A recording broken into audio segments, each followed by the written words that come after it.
Thank you so much for joining us here on KEXP, where the music matters. We are listener-powered radio at 90.3 FM in Seattle, streaming worldwide at KEXP.org, and now broadcasting at 92.7 FM in the Bay Area as well. I am very excited to have two legends down here in the KEXP studios with me. It is Lowell Tolhurst and Budgie. They're here to perform songs from their latest album, which came out late last year, that they made with Jackknife Lee. Welcome so much to the KEXP studios. Thank you. Thank you very much. You look wonderful here, like you were meant to be here. And you've brought a good friend with you as well. Yeah, we got Liam playing bass. He's Jackknife Lee's assistant, and so we stole him for the day. Perfect. We feel very lucky and in good hands. Thank you. I'm Lowell Tolhurst. It's my good friend and musical partner, Budgie. We made an album with Jackknife Lee. It's about the city that I've lived in for the last 30 years that Budgie has a very big connection with. And this is the title track, Los Angeles. Hit it, Liam.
Ah, that was so wonderful. It's Lowell Tolhurst and Budgie live on KEXP.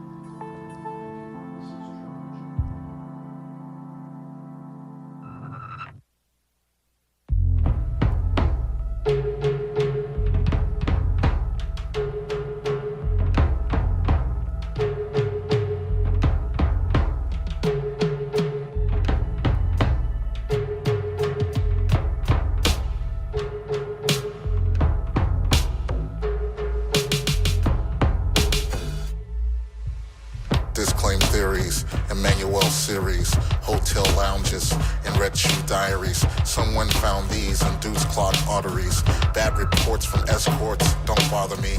She'll most certainly forfeit maternity. Gets more fish sticks and catnip than a fraternity. Right hand over your heart, gotta bend over the start. Run inside a circle, gerbil, play the part. Third gear, like Richard, lose face, get richer. Third base, no pitcher. She stayed, you'll ditch her. Well played, go bigger. Well paid, go digger. On a Jones, harder than 2 stones and a hot plate, go figure. Why is the chairman vaccinated if he's so goofy? Why are the Germans fascinated with piss and dookie? Oh, we in Japan now, my man, jet lagged and loopy. And Jit gives me tickets to an event, Kake Kabuki. Dudes with their drawers on, beating in their drums in unison. Oh wait, here comes the dunce. Don't everybody come at once.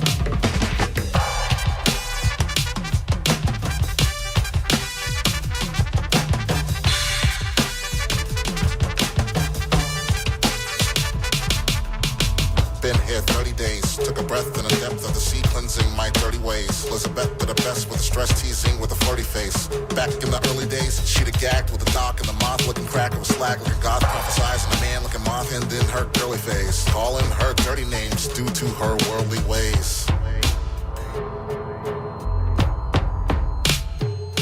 I'm going in, won't be needing a map. I take forever inside of a trap. In a choke, but they feeding me scraps. When she lets me go, I'll be needing a nap.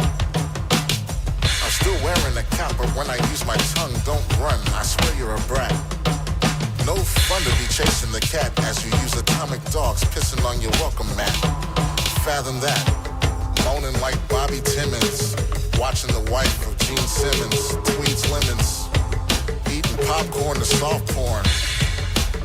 Slim pickings.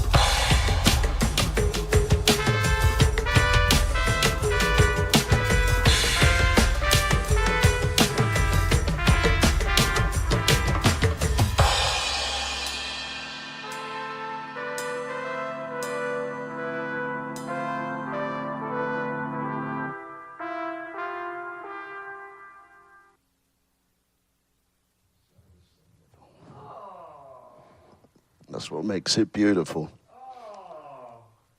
Uh-oh. You're listening to Lowell Tolhurst and Budgie live on KEXP. This is where we go. Uh-oh. Uh-oh. Uh-oh, Liam. I got a big bad microphone. Big bad microphone. Oh.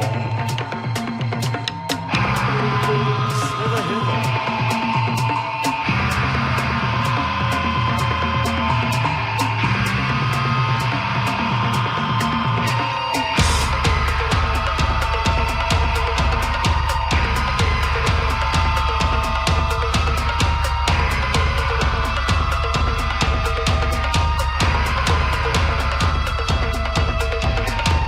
I burn so bright,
Oh, yes, right. Lowell Tolhurst and Budgie performing songs from the new album Los Angeles live on KEXP. Brooke.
You're working hard. Too bad you're not having any fun over there, Budgie.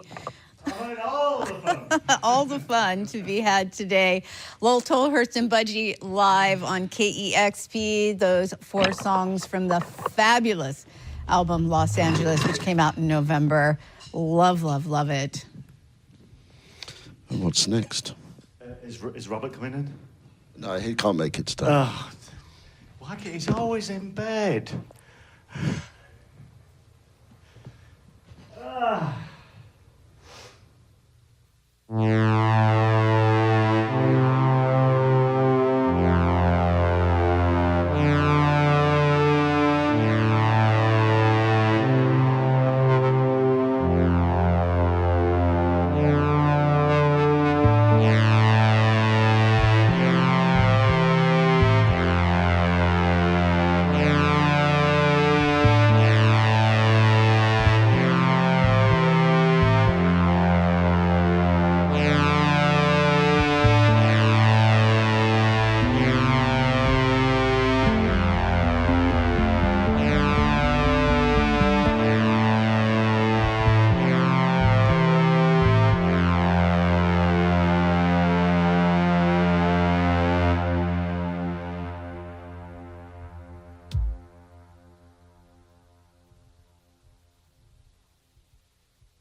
Well, Tolhurst and Budgie live on KEXP. I love that you played that song, not only because it's one of my favorite songs, but that Cure song, A Forest, comes from the second Cure studio album, and that was just after a time when your two bands, The Cure and Susie and the Banshees, toured together, and Robert unexpectedly, I think, played guitar for a couple of months and felt like that was a real turning point for where The Cure's music would go after that, that playing with Susie and the Banshees and learning those songs really opened some new horizons for them. So It was the big bang of post-punk.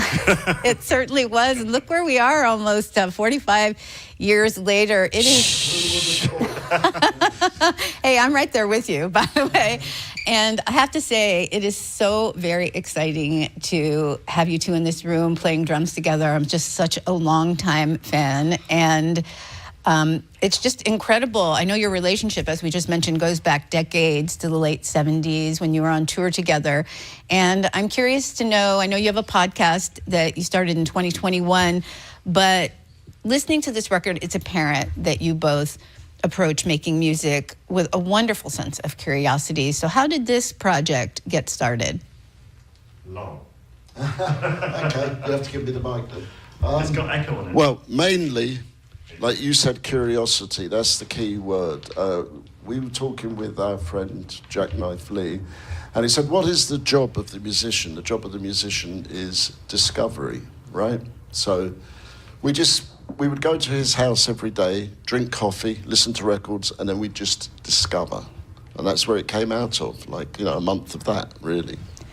Well, I know that Jackknife Lee has said many times that the drums are his favorite instrument, so you clearly chose a great partner in crime for this record. And he said that he felt that you both brought a musicality and a freshness to the drums. Am I correct in saying that even though you've got all these beautiful sounds in there, strings and brass and these beautiful electronics, did it start with the drums? Yeah, always. I mean, what's it James Brown said?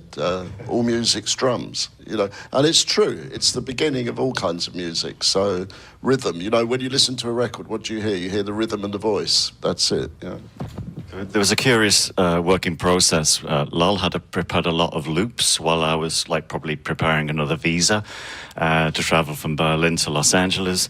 It was just before lockdown, so we had, I think, 2 weeks to kind of try and get all the tracks down that we had in our heads. And Jackknife has a way of working that he has, always background noise. It's not just us eating ice cream and drinking coffee, but just stuff from all of the world. It's a bit like going on the underground or the metro and recording the kind of cross conversation as the doors open. And that kind of subconsciously fed into what we were doing as well as listening to strange Guyana singers or French Polynesian dancers or something. So it's a kind of real mixing pot without us really contemplating that idea. Well, sitting around eating ice cream, drinking coffee, and listening to records, I want to be in on the next record with all of you. You're invited. Yeah, actually, that's really the best. We planned it. At this point in our life, we figured, That's the way to do we could do what we want to do, really. Well, I understand the three of you two and Jackknife Lee went on a little retreat to Yosemite to sort of kick things off. Tell me what that was like and how that fed into the project. Roll your trousers up. It was very cold, but beautiful. There was nobody else there. It was off season. It was just really bonding. It's so important. So when we got to the studio, that was all done. And then we just ate ice cream and cooked. And every now and then we played drums. The drums were fun because Jackknife really doesn't have a kind of regular kit. It's a kind of what I imagine Tom Waits' studio would be. Sort of found objects, bits of metal, but a few drums as well. So it kind of takes you out your comfort zone straight away, although you feel very comfortable. And I also rummaged through my head and thought, I like that old beat I did on that first album I did with the Banshees. I think I'll just, borrow it or copy it or modify it. And it's like discovering what you've done and then taking it from there, really. Well, Budgie, it sounds like you like building a kit as much as you like playing one. Oh, he does. He does. He loves doing all that stuff. That's the reason I started. But the most important thing I wanted to say was, for music, unless you know the people that you're making music with, it's never going to be that good. It's never going to be that emotional. You're never going to be able to put that kind of spiritual stuff into it because you have to know the person. So that's really why we went to Yosemite, to get to know him better, you know. And plus he couldn't escape because, you know, it's up there in the mountains. What are you going to do? Nobody gets out of there. No one gets out alive or without a record.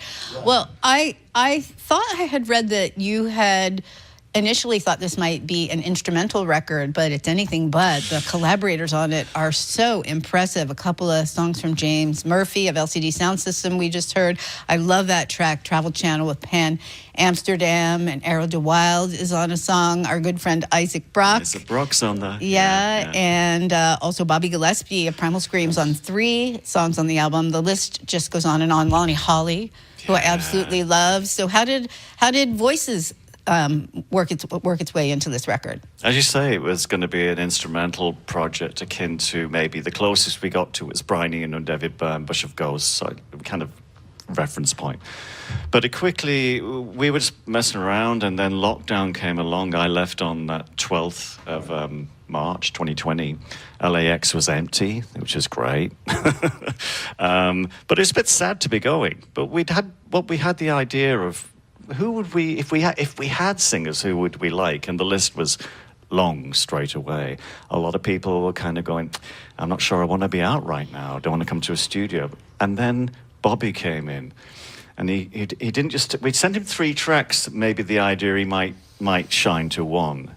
And he came back with 3 lyrics, and it was like suddenly, oh, those 12-minute pieces of ambient music we were making suddenly had to go song structure in a way, and we hadn't planned on that. So it took us by surprise as well. James took a little longer.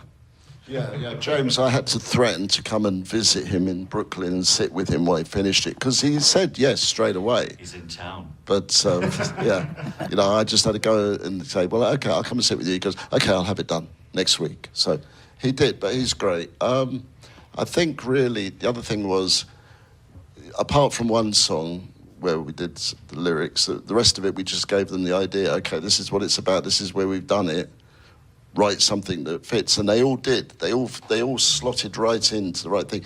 I think there was only one person that we won't name, but didn't work out, and that's fine. You know, they had something else in mind. So, but other than that, it worked perfectly. I was going to say that Jackknife has a few contacts, knows a few people, and there's a gentleman lives on the next mountain. Who could that be? The edge of a mountain. And we flew one out by pigeon post to him, and he flew something back to us. And we were not expecting that. Well, and the guitar on that is not very U2 sounding, and people forget that the Edge has, such a wide talent. A wall of sound there as well. And Jackknife's familiar with his working patterns, so there was a lot of give and take processing going on as well, you know. And also Davide Rossi, who'd worked with Goldfrapp back in some other day, and what's the horn arranger? I always forget his name. The horn arranger. Jordan Katz. Big shout out to those 2 guys, because they really developed the songs into another field completely. And actually saw Davide playing with this amazing 8-string violin, whatever it was. It's quite something, yeah. Must have been so fun to expand the sound and expand the family of this record. We're looking forward to taking it further. So we're plotting and planning. But we got these dates to do. How fun? Did you initially think you would tour on this record? I mean, why not? Yeah? Yeah, no, 100%, you know, because at this point in our life, you know, we have to go and play it to people. We're not going to sit at home and, you know, twiddle our fingers. You know, it's not really, you know, there's no time like the present. Do I get a job? You're hired. Well, this album is called Los Angeles, and you've said the album spirit is inherently very Californian. And Lowell, you've lived in Los Angeles nigh on 30 years. 30 years, yeah. I'm an Angelino. Cheech Marin told me. I did a thing with him. He said, you're officially an Angelino. You lived here long enough, so, yeah. Well, you've said that living in Los Angeles has completely changed your life, and you're very happy there. And you tell the story of Los Angeles through this record, and James Murphy and Errol DeWild whose songs you played today both directly deal with in their lyrics, the album artwork. Tell me a little bit about what Los Angeles means to you, and Budgie as well. You live in Budgie's Berlin. been there a lot. Yeah. I kept thinking I had to be in Los Angeles, and the other side of the world kept telling me no. But so this was my chance. I came here a lot. I came here a lot when my life changed after the Susan the Banshees kind of called it a day. And the Creatures took over, and then that faded. And I came here. I came here looking. I didn't see Lol, though. I saw a lot of other people. It was only when I was on tour with John Grant. And Who we have mad love for. John's great. He kind of like took me around the world. You know, it was nice. Just being the drummer in the band was like a nice break. And then Lol and Haskins and Joe Wong from the Trap Set. We had breakfast in a downtown LA diner, and the seed was sown. And that was it, really. Chance. Or the big bang had finally started to recede. Yeah. No, it's never going back. I mean, you know, for me, Los Angeles, like, a lot of people come to Los Angeles and they either get discovered or destroyed, or both things happen. And that was not the case for me. What happened was I came at a very low point in my life, and I felt a lot of acceptance, you know, and love. And there's a lot of artistry there. There's a lot of music there. And I slotted right in. So it's very comfortable for me. You know. And you're clearly very busy making music on tour. Lol, you have a couple of wonderful books. Thank you. That we love. Doing number 3 now as well. That was my next question. Yeah. No rest for the wicked. No, well, you can't. You've got to get it out somehow, you know. Thankfully. Well, thank you so much for coming by today. It has been such a pleasure. You're always welcome. Thank you. Thank you, Cheryl. We're big fans, really. It's lovely to meet you. Gosh. Oh my gosh, it's an understatement to say what a big fan. It's okay. I'll join you in a hot flush. It sounds wonderful. And remember, I'm coming by for ice cream and coffee. Oh my goodness. Lol Tolhurst and Budgie live here in the KEXP studios. Their album with Jackknife Lee came out late last year. It's called Los Angeles, one of the best of the year. And it is just going to be a classic before you know it. Thank you so much for joining us here today. It's been such a pleasure. And we want to thank all of our wonderful listeners and viewers for supporting amazing sessions like this one. You can learn more about us at KEXP.org. We are listener powered. Feel free to make a gift anytime in support of music discovery and great live bands like this one. Subscribe to our YouTube channel. You'll get notification when this and so many videos launch. Once again, a big thank you to Lol Tolhurst and Budgie live on KEXP.